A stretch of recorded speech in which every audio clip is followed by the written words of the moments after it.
You probably know by now, but so-called Bishop Mariann Budde tried to shame Donald Trump during a sermon at the National Cathedral over his stance on illegal immigration and boys being boys and girls being girls. First, watch this most ridiculous part of her trying to shame Trump. Watching each member of the Trump team here and their reactions to this never gets old. Then I'm going to show you how Trump absolutely shredded her for this after the fact with a post on Truth Social, but also, and more importantly, ineffective action, as border czar Tom Homan reveals here in this last clip that I have for you. The two of them expose what this pastor says here as complete nonsense. Check this out. Let me make one final plea, Mr. President. Millions have put their trust in you. And as you told the nation yesterday, you have felt the providential hand of a loving God.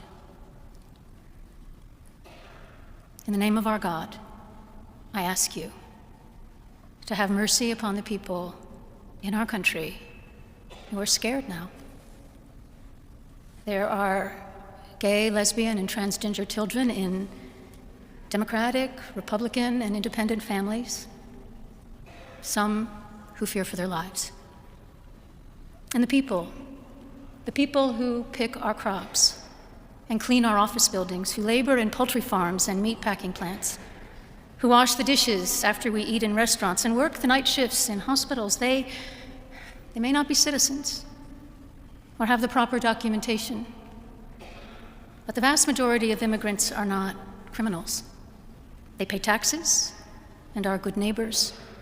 They are faithful members of our churches and mosques, synagogues, wadara, and temples.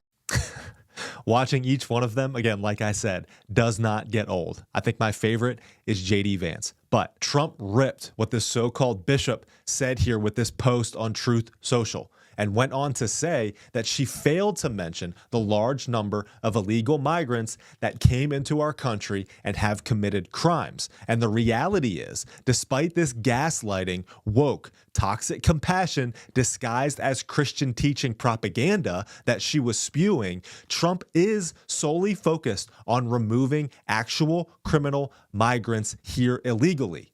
And listen to Tom Homan. He is already delivering on the promises made to the American people. The greatest president in my lifetime, he's back.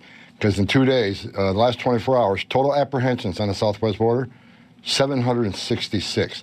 Compare that to the 10 to 12,000 Biden had at one time. CBP-1 releases, 0. CHNV, Cuba, Haiti, Nicaragua, Venezuela releases, 0. Total of 766 across the entire southwest border. But right now, as we said repeatedly, and the President Trump's been clear, we're concentrating on the worst first. The public safety threats, the national security threats. And just yesterday, in the last 24 hours, ICE arrested over 308 serious criminals. Some of them were murderers. Some of them were rapists. Some of them raped a child. Some were sexual assault of a child. So ICE is doing their job, and they're prioritizing just as the president said they would. So the ICE is performing excellent right now out in the field, and they're going to continue every day. Yeah. So Trump has already solved the border problem in what? Less than 48 hours as president? Come on. This is what effective, decisive, America First leadership looks like, and this alignment with the truth and justice is more Christian than anything that this so-called bishop had to say.